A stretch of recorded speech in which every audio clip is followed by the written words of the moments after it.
Bienvenidos a una nueva inmersión. En este caso que ha conmocionado a España, el caso del caníbal de Ventas. Un misterio que nos lleva a preguntarnos, ¿qué puede llevar a un joven a cometer un acto tan atroz? En efecto, un caso que nos enfrenta a la oscuridad del ser humano Alberto Sánchez Gómez, un joven de 26 años que asesinó a su madre y después la consumió. Los detalles del crimen, los restos en toppers, la frialdad de la confesión son elementos que nos impactan, pero a la vez nos invitan a intentar comprender. ¿Era Alberto un monstruo o un enfermo mental? Esa es la pregunta clave, ¿verdad? Para empezar a comprender este caso hay que analizar los hechos. Alberto estranguló a su madre en su piso del barrio de Ventas en Madrid. No solo la mató, la descuartizó con una precisión increíble. Es como si quisiera hacerla desaparecer por completo. Y el hecho de consumirla. ¿Qué nos dice eso de su estado mental? El psiquiatra forense Javier Urra plantea dos hipótesis. Una, la posibilidad de una psicosis por consumo de drogas. Sabemos que Alberto consumía drogas. ¿Qué tipo de drogas? Hablamos de drogas que incitan a la violencia, que alteran la percepción de la realidad. Esa es una de las preguntas que hay que resolver. ¿Qué tipo de sustancias consumía? ¿En qué cantidades? ¿Y durante cuánto tiempo? Así se puede evaluar si la psicosis es plausible. No todas las drogas tienen el mismo efecto en la mente. Algunas pueden producir paranoia, delirios de persecución, incluso alucinaciones. Es posible que Alberto actuara bajo los efectos de estas sustancias sin ser consciente. Es una posibilidad, pero hay otra hipótesis, que no podemos descartar la maldad pura. La violencia de Alberto hacia su madre era conocida. No solo el acto en sí, sino un patrón de comportamiento previo. Había denuncias por maltrato, testimonios de familiares o amigos. Exacto, si se confirman estos antecedentes, la hipótesis de la maldad pura, por terrible que parezca, cobra fuerza. Estaremos hablando de una persona sin empatía, incapaz de sentir remordimientos. Pero un monstruo nace o se hace. ¿Qué pudo llevar a Alberto a ese punto de oscuridad? Ahí entramos en un terreno muy complejo donde la psicología se junta con la sociología, la genética, la propia historia de la persona. Para comprender a Alberto hay que analizar su pasado, su infancia, su entorno familiar, sus relaciones. Es fascinante y aterrador al mismo tiempo, como si intentáramos resolver un puzzle macabro y no olvidemos un elemento fundamental. En el descubrimiento del crimen, la policía llegó al piso gracias a la denuncia de una amiga de la víctima. ¿Por qué nadie se preocupó por ella durante un mes? Esa pregunta nos lleva a la soledad de la gran ciudad. Estaba la madre de Alberto tan aislada, no tenía otras relaciones. Familiares, vecinos. Es una línea de investigación importante. La falta de apoyo social, la soledad pueden ser factores que hacen a la gente vulnerable.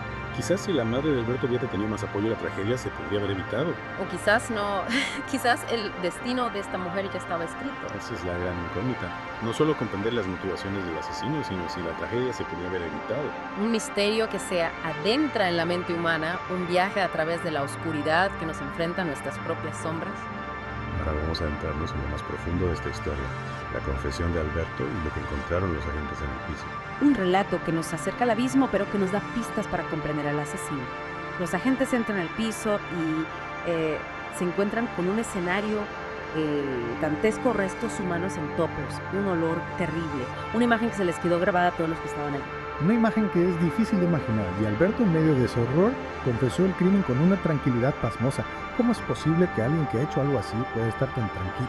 La frialdad de Alberto durante su confesión es uno de los elementos más perturbadores del caso. Describió los hechos con una precisión escalofriante.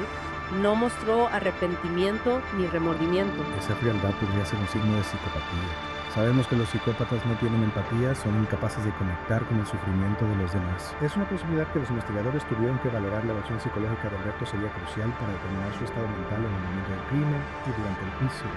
La pregunta clave del juicio sería, ¿era Alberto consciente de sus actos?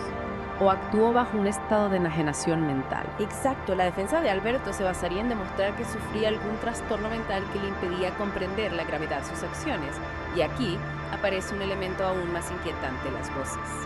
Alberto decía oír voces que le ordenaban matar a su madre, unas voces que según él le atormentaban desde la adolescencia, delirios, alucinaciones, una invención para evitar la cárcel. Hay que analizar con cuidado la posibilidad de que Alberto sufriera alucinaciones auditivas, lo que se conoce como alucinaciones de comando. Estas alucinaciones pueden ser muy reales y convincentes. La persona siente que tiene que obedecerlas. Es terrible pensar que alguien pueda actuar bajo la influencia de esas voces creyendo que cumple una misión. Hay casos de personas que han cometido crímenes por alucinaciones de comando. Sí hay casos, aunque no son frecuentes, determinar si las alucinaciones de Alberto eran reales o no sería muy difícil para los psiquiatras.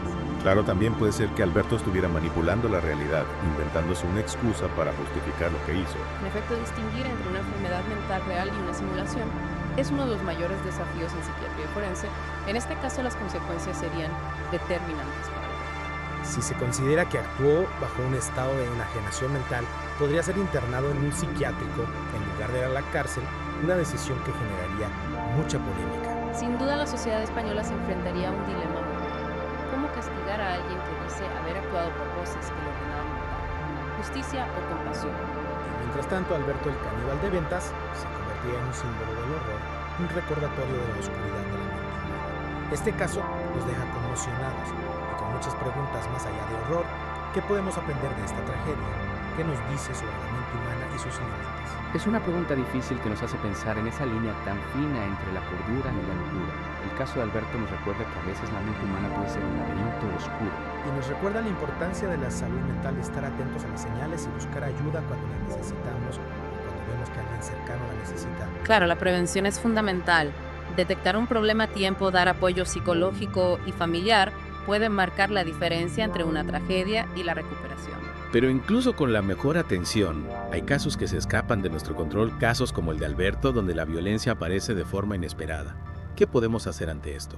¿Cómo nos protegemos de lo imprevisible?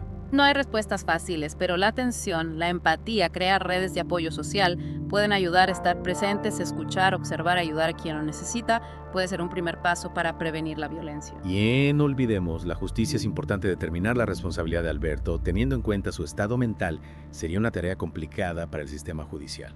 Un desafío que nos obliga a preguntarnos, ¿cómo castigar a alguien que ha actuado bajo la influencia de una mente enferma?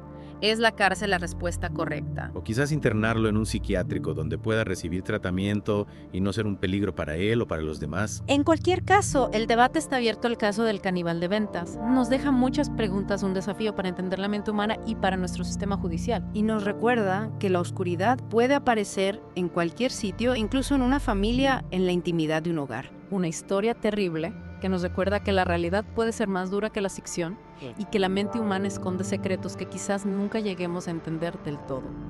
Y así termina nuestra inmersión en el caso de Alberto Sánchez Gómez, un misterio que nos ha llevado a explorar la mente humana, un viaje a través de la oscuridad que nos hace pensar en lo frágil que es nuestra existencia.